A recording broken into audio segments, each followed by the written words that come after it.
What's up everyone? It's Wednesday, it's time for another workout. I'm going to briefly explain what the workout is, and then I'm going to run through the whole workout with you if you want to stick on and ride it out on your trainer.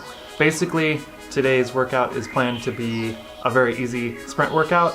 It's got a little bit of intensity, but since there's such a short amount of time at intensity, overall it's relatively easy. So it's the kind of workout that you could include once or twice as a part of your weekly routine throughout most of the year. Obviously, how many sprints you do, how densely packed they are, and how long your ride is as a part of the big picture of your training can greatly influence how difficult this workout is and how it might fit into your overall workout plan. But in general, if you're doing, let's say, a couple of moderately hard to intense workouts that are more focused on aerobic development each week, that's probably enough time to spend doing really hard workouts. But you don't want to completely ignore your sprint altogether for months at a time, like some people might consider doing if they're doing foundational training in the winter. Often people refer to base training and they talk about just doing a lot of miles and a lot of tempo riding and all sub-threshold work.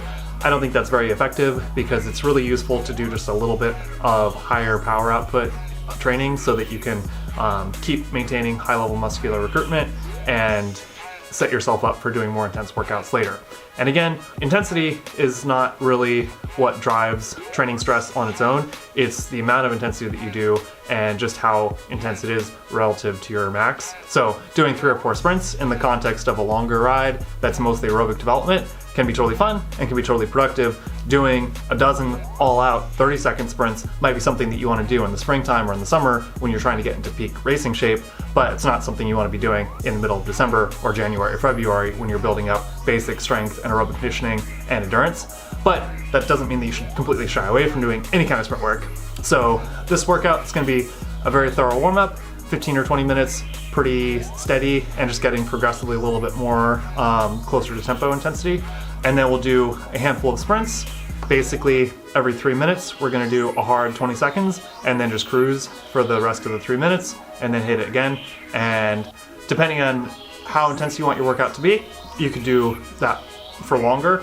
Or if you're just doing this as like a filler workout in between harder sessions, or you're just kind of early in your progress and you're just starting to add a little bit of intensity, just 4 or 5 sprints is gonna be totally good. If you want to make it the focus of your training, then you might want to do 10 or 12 hard 20-second efforts. Or if you're a pure sprinter, you probably want longer recovery and you want to do fewer of them, maybe just 5 or 6, but you want them to be really all out. That's not what we're trying to do here today. Mostly we're just doing 90%, 95% effort, and you want to finish each 20-second sprint feeling like pretty gassed, and it takes you 20, 30, 40 seconds to kind of catch your breath again and have your legs loosen up again. But it shouldn't be a brutal workout. It should be like fun and lively, and you should finish feeling pretty refreshed, and you could potentially do another much harder workout in a day or two. So this is the kind of thing that I love doing on some of my easier rides in between harder aerobic workouts during the early parts of the season. So I think that's it. Definitely feel free to comment below if you have questions about this or other workouts, or let me know what kind of training you want to focus on doing, and I'll think about catering some of the workouts that I post to whatever people are most interested in. And yeah, subscribe if you want to see more workouts posted every Wednesday, and then other content that's more fun or informational on other days of the week. But anyway, let's go get warmed up and do our workout. Okay, so as always, we just want to start with some pretty comfortable, steady riding and not do anything very hard from the start.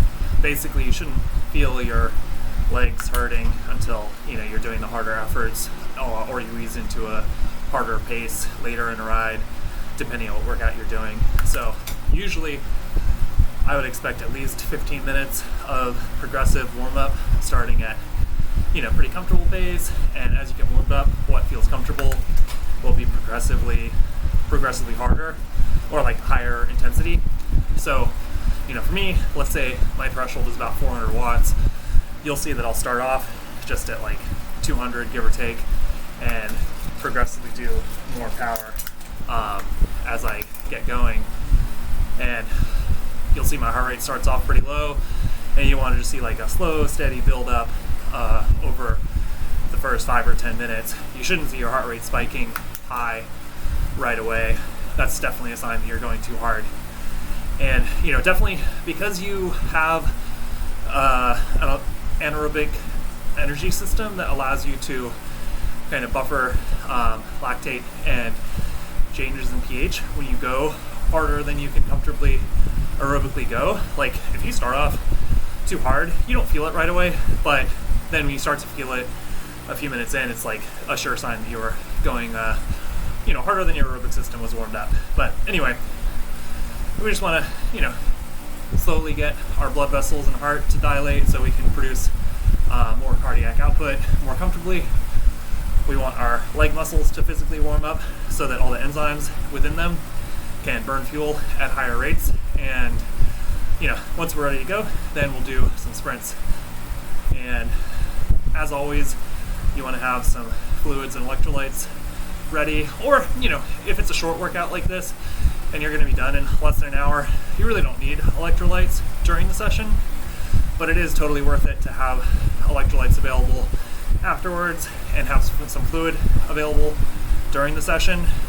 But if you find you're going really hard and you're sweating a lot and it's a longer session, you always want to have electrolytes available so that you can maintain good hydration and not lose too much blood volume through your sweat.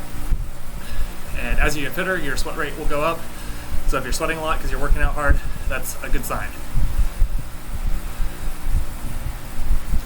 And like I said, this kind of workout I really love including as kind of an easy way to transition to harder workouts if it's early in a training program.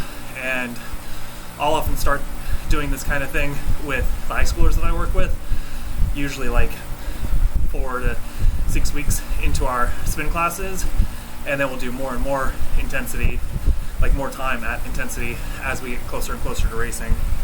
So just because it's winter and maybe you're building up your foundational fitness doesn't mean you should totally stay away from doing more intense efforts, but there's a huge difference between, let's say, 5 or 6 sprints that are 20 seconds long and 80-90% effort versus say a dozen sprints that are 30 seconds and pretty all out, for example.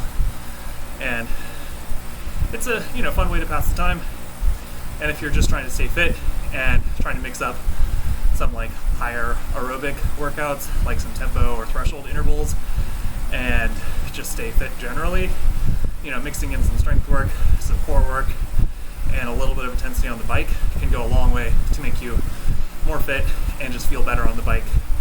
So even for somebody that doesn't race but just wants to be healthy and fit, doing some 30-second sprints once a week or every other week is super worth it.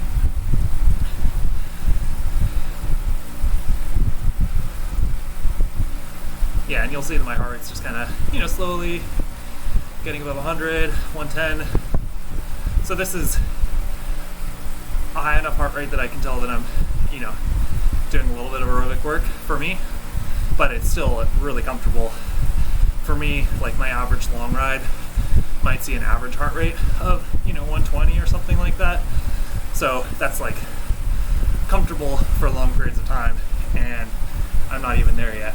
And it's worth noting that your cardiac output is not purely a function of heart rate. So if you're 5 minutes into a workout and your heart rate is already like 70 or 80% of your max, it's putting out a lot less than if it's half an hour or 40 minutes into your workout and you see the same heart rate. Because as you're warming up, your heart gets more plastic and your blood vessels dilate, so you actually get a higher volume of blood pumped through your heart when you're fully warmed up and ready to go. And as you get fitter and you do more power and you need more oxygen delivered to your body, you'll probably find that you need a longer and longer warm up to really go full gas. Or if it's winter time and it's cold and you're outside, or even if you're in the middle of a medium to longer ride, like let's say you're going out on the weekend and you're doing a 2, 3, 4 hour ride, you might find that you get fully warmed up 30, 40, 50 minutes in because you're well dressed and it's not that cold. But then maybe you go down a 5 or 10 minute descent and you're not pedaling because it's twisty. You might find that you're cold again at the bottom and not ready to do a really high quality effort. You might need to warm up again for another 10 or 15 minutes to get going again. Obviously when you're 30, 40, 50 minutes into a workout already, your nervous system and your hormones have undergone some changes that mean you are more prepared to, ride and go hard than when you first started out at the very beginning of your ride. But if your legs get physically cold and your blood vessels contract some to preserve body heat because you're going down a descent and it's like 40 degrees outside and your legs are cold, then your legs are just not ready at that moment to go very hard. But anyway, we'll keep warming up. We're like almost halfway through the warm up, and I'm gonna personally go like kind of hard, but definitely not all out for these sprints. And I'll use the first 1 or 2 sprints to go, let's say 80 or 90% effort. And then after doing those, if I'm feeling even more warmed up and ready to go hard, I'll push harder for the next 4. And my plan for this session is to do 6 sprints in total. So doing them every 3 minutes, that's not even a 20-minute stretch of time. And it's doing 6 sprints that are just 20 seconds long. I mean, it's literally just a couple minutes of work. So it's a really kind of easy workout in the grand scheme of things. And even if you are going pretty hard, that's only a few seconds of discomfort for each one. So that's one of the reasons why I really love this workout, is like it's really effective to do little anaerobic efforts like this and does a lot for your fitness, but it requires, no pacing really, and it only requires a few moments of discomfort. So it's like a great beginner workout. And because again, the total time at intensity and the stress on your body is so minimal, it's an easy kind of in-between workout. So let's say you plan on going hard on Thursdays and Sundays, or Wednesdays and Saturdays, or if you're like a competitive athlete and maybe you do some workouts Tuesday, Thursday, and Saturday, for example, you can easily throw on a few sprints like this after one of your other workout features. So if you do some like tempo intervals or some big gear work or some threshold intervals, often you can tag on 3 or 4 sprints just to maintain some of that high power fitness without doing a lot of extra effort. Or let's say you do some moderate workouts Tuesday and Thursday and a little bit harder ride on Saturday, you could potentially mix in a few sprints on one of those Tuesday or Thursday workouts every other week, just to make sure you're never going months on end without ever touching power that's maybe twice your threshold or more. And again, if my threshold is, let's say, 400 watts, and a good sprint for me has like 1,000 watts for 10 seconds, and maybe 900 for like 20 plus seconds, these are probably just going to be like 6 something, 700 something for the 20-second duration.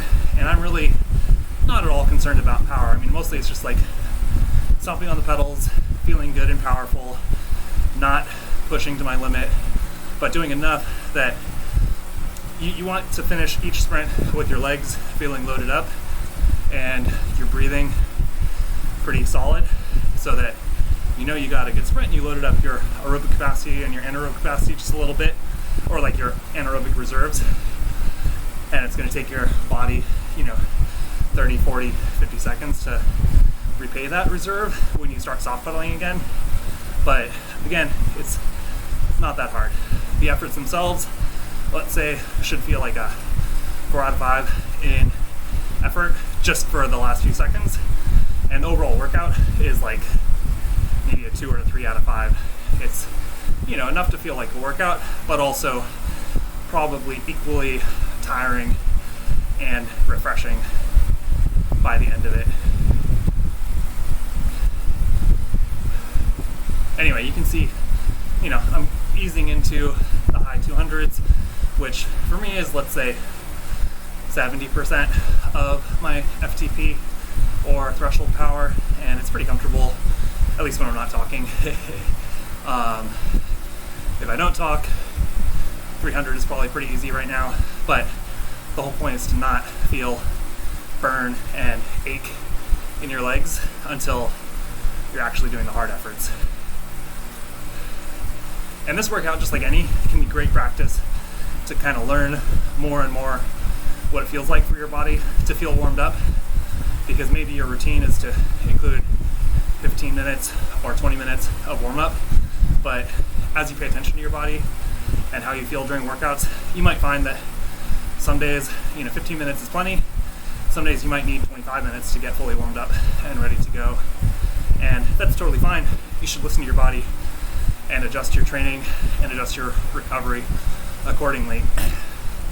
Even if you have a power meter and a heart rate monitor and you're using them to target certain intensities, how you feel is going to reflect, what kind of sleep you have, what kind of hydration you have, how well fueled you are at the moment, and how good you feel can help inform how hard you want to go, or whether or not you want to go hard today, or wait a day or two to do a hard workout.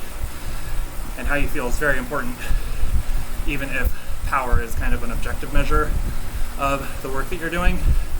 It's kind of the output, but the results of all of your training, your nutrition, your hydration, your sleep, your stress, all of that is going to inform how your body's handling the stress of training. So you can't ignore all of those other things when you're planning your training and when you're implementing it. So it's good to have an intention and like a sane approach to training, but it's also good not to just blindly follow a training plan that to the detriment of like ignoring how you feel and adjusting according to your progress in fitness and your recovery levels. So we'll do a first 20-second sprint in about 90 seconds, and it should be fun.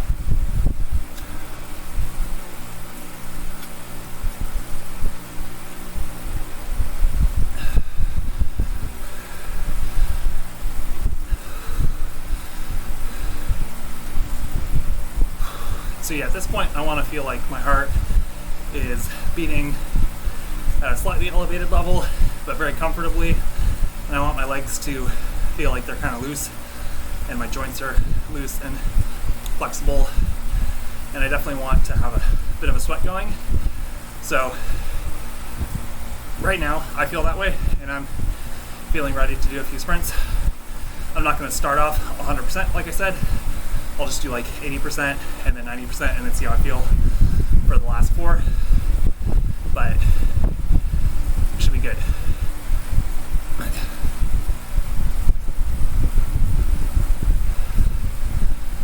And also, as a part of your warm-up during workouts, just pay attention to how much riding you can do without getting tired before you do your workouts. I find that some people that race or do really hard workouts, sometimes they overestimate the fatigue they'll experience throughout the warm-up process, and so they shorten their warm-up much more than they should, and they don't get enough of a warm-up because they're afraid of getting tired. But that's a common error. Okay, so get ready. 20 seconds. Okay.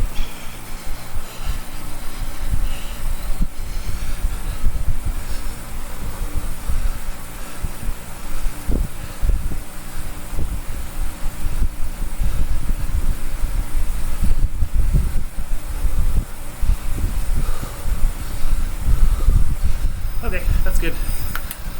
So we'll cruise for 240 and catch our breath.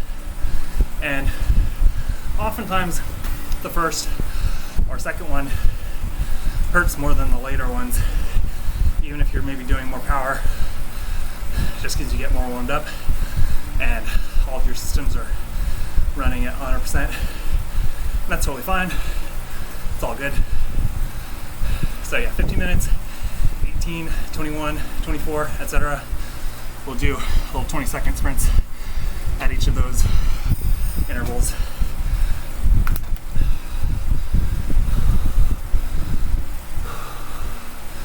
And it's okay after each of them to see your power drop and to ease up temporarily, but as you get your legs back, you can kind of ease back into a steady endurance pace. So, I'll do these sprints, and then probably just soft pedal for the first 5 or 10, and then ease back into, let's say, 70% of threshold or 75% as a baseline. And again, if you're a pure sprinter or you're really trying to work on your anaerobic fitness, you might do these with more rest in between and shoot for a higher power, or shoot for just a little bit longer. And if you're doing anaerobic efforts, the difference between 20 seconds and 25 or 30 seconds is huge as far as your perception of effort and the amount of kind of leg burning sensation that you get, and how long it takes you to recover between efforts. Because that extra 10 seconds is probably another 30 seconds of recovery that you need afterwards to repay your aerobic system and catch back up on your normal like homeostatic kind of aerobic condition. So 30 seconds and we'll do the second one.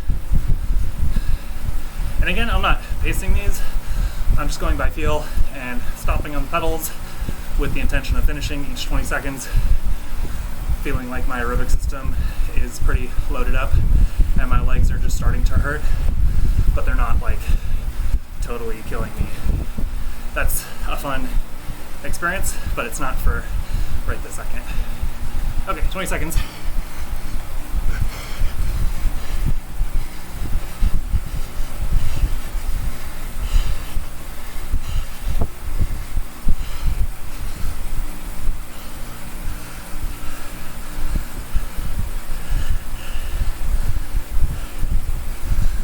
Okay, so just cruise.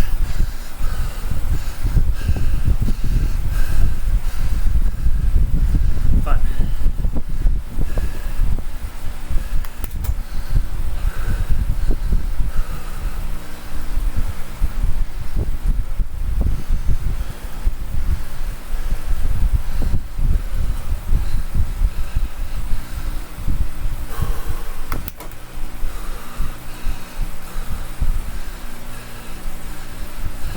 Okay, 2 done, 4 to go, 2 minutes till the next one.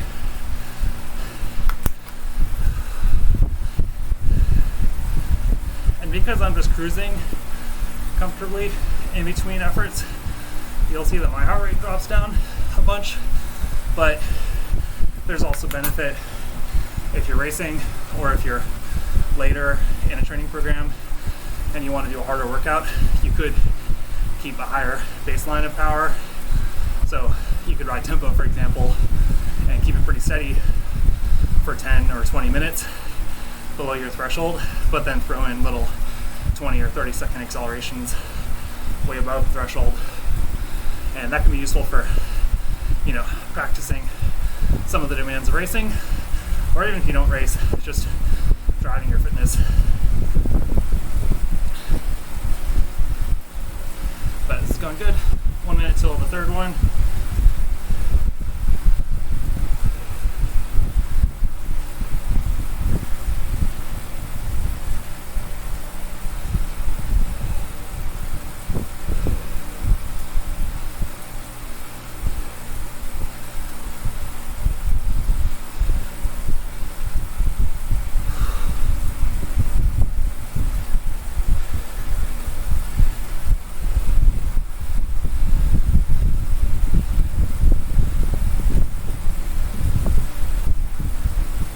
Seconds, and then we'll sprint.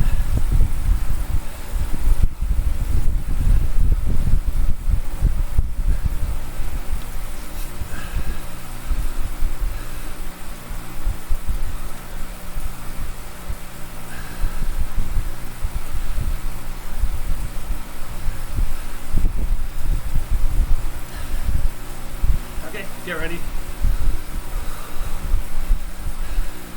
Sprint.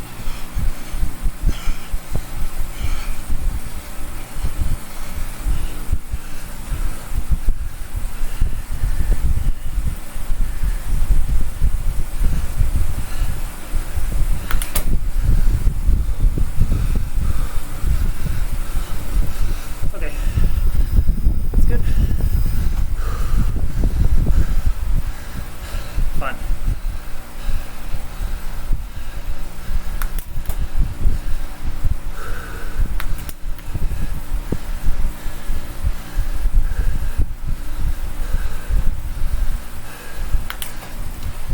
Yeah, and you'll see that my power is actually not that high for me. It's like maybe at most 150% of threshold.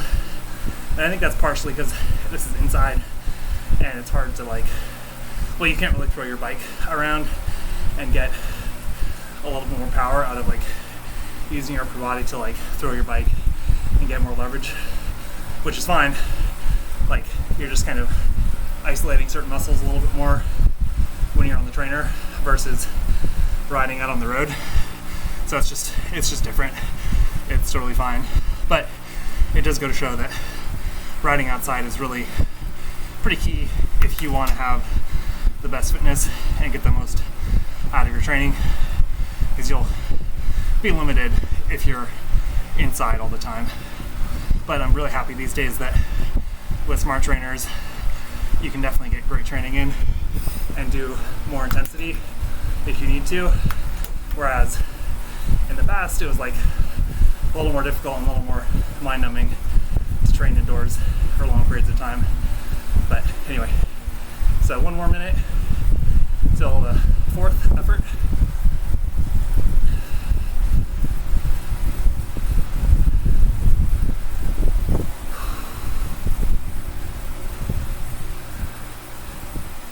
So yeah, we're like halfway through the intense fun part of the workout.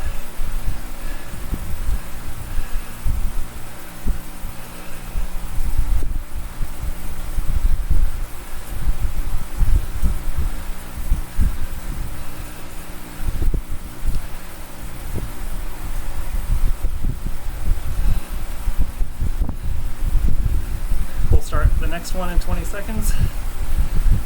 Should be good.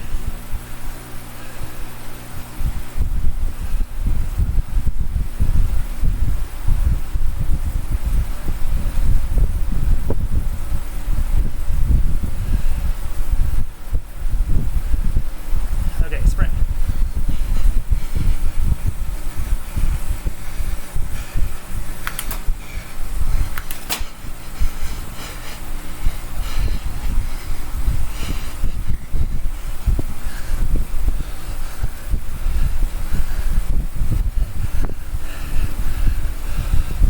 Okay.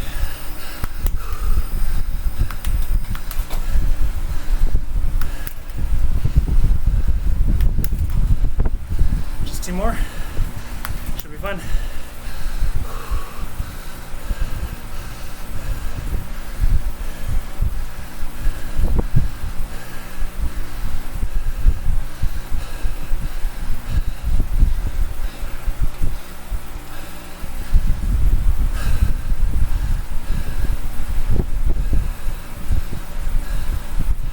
You might notice that when I'm riding, I'm really not paying any attention to the people that are around me on the road here. Like, if I'm going faster than people, I don't care. If I'm going slower, I don't care. I'm just focused on doing what I'm trying to do. And obviously in Zwift, per mile, there's way more people that you might ride by than sometimes happens in the real world. But I feel like it's a common mistake that people make is that, they get passed by somebody when they're going up a climb and they chase that person down, or they grab onto their wheel, or they see or hear somebody's like coming up behind them, so they'll pick up the pace. And I don't know, I just don't get that. It's like, if you want to race, races are great, or fast group rides, or riding with your riding buddies and doing that intentionally, but just kind of randomly going hard for no particular reason has very little benefit for your training, and mostly is just kind of add very unspecific fatigue to your body that's not going to help drive your fitness forward. So 50 seconds till the 5th 20-second sprint. Just 2 more. It'll be fun.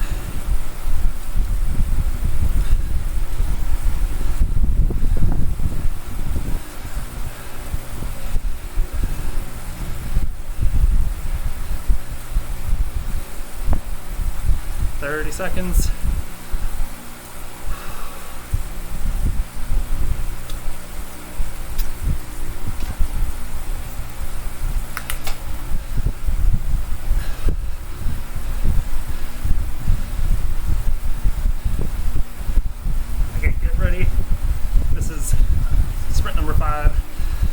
6.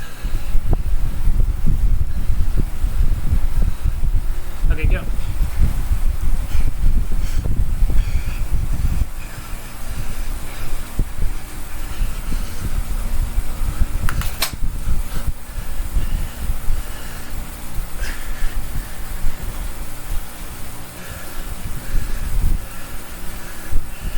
Okay, good. Just one more. We'll just cruise for a minute. Oh, darn. Looks like my heart rate dropped out. That's fine.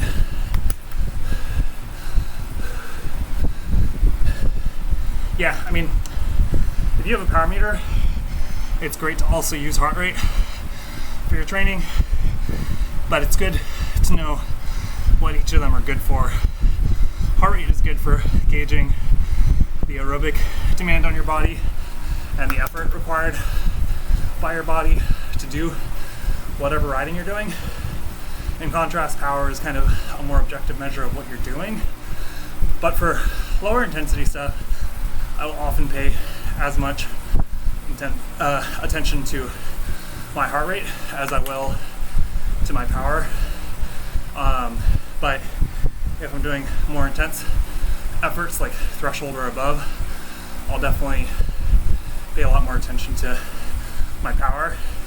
Oftentimes early in an effort, I'll pay attention to power to make sure I'm getting a good feel for what I want to be doing and that I'm not going out too hard.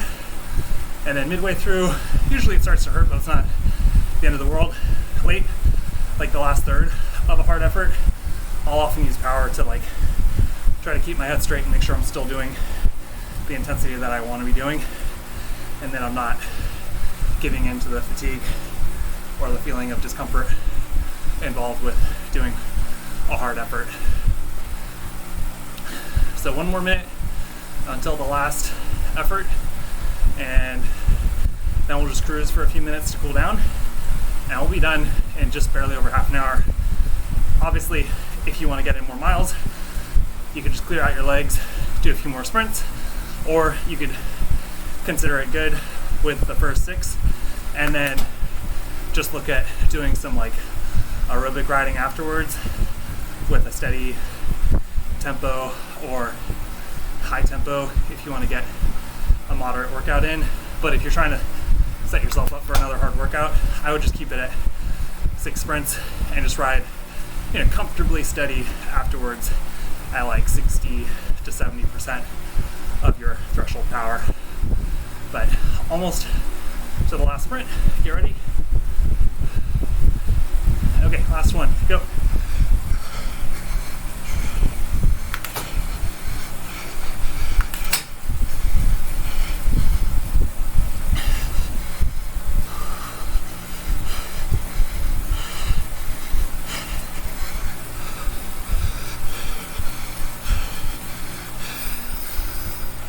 Great, that's it.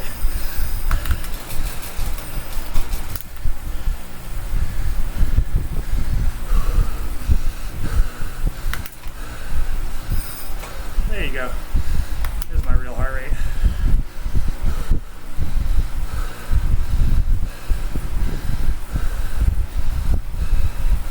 So we're just gonna cruise for a few minutes, spin out the legs, watch the heart rate come down, and finish up at a comfortable feeling and lower heart rate. The more intense your workout is, or the efforts that you're doing, the more you want to allow for a decent cool down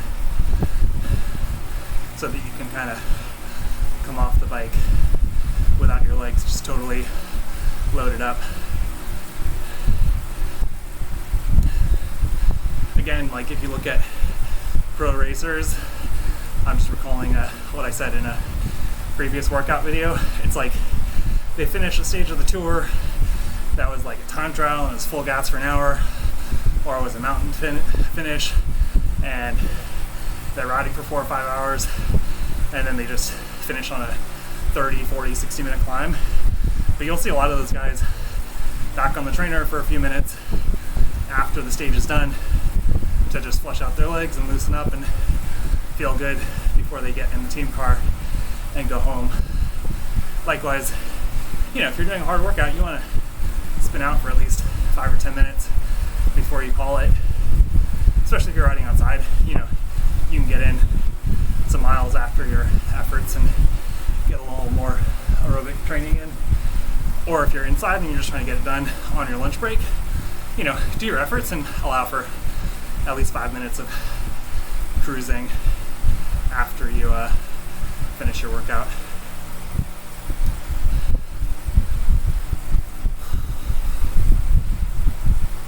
But yeah, I'm going to go for another 2 minutes or so and finish at 35 minutes in. And, again, that wasn't that hard. It was only 2 minutes of actual time at intensity, and only the last 5 or 10 seconds of each of those sprints even feels like it hurts or feels like a lot of effort.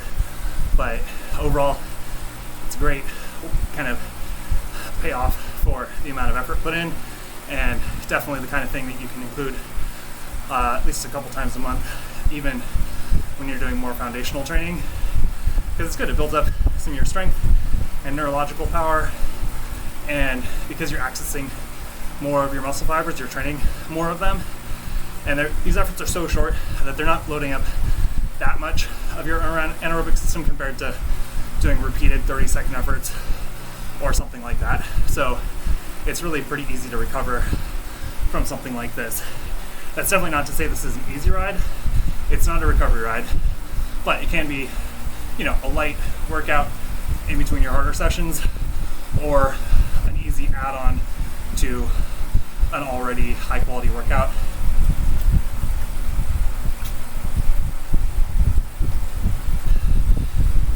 So like a lot of times, if I'm doing a longer ride and doing some threshold intervals or VO2 max intervals, I might do those and finish up a few hours into my ride, or later, depending on the quality of the workout.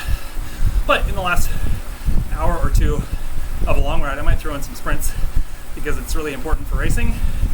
And, just a handful of 15-20 second sprints is not going to add an insurmountable amount of stress to a workout that was already pretty good. And again, you never want to go forever without working on your sprint or high-end power, at least just a little bit. So we'll finish up in just a second, and that was a great workout. If you like this, go ahead and click that you like this video so that I can get feedback that lets me know I should keep making these, or comment, ask me any questions you have, and I'll see you in the next workout. Thanks so much for watching. I'll see you. Bye.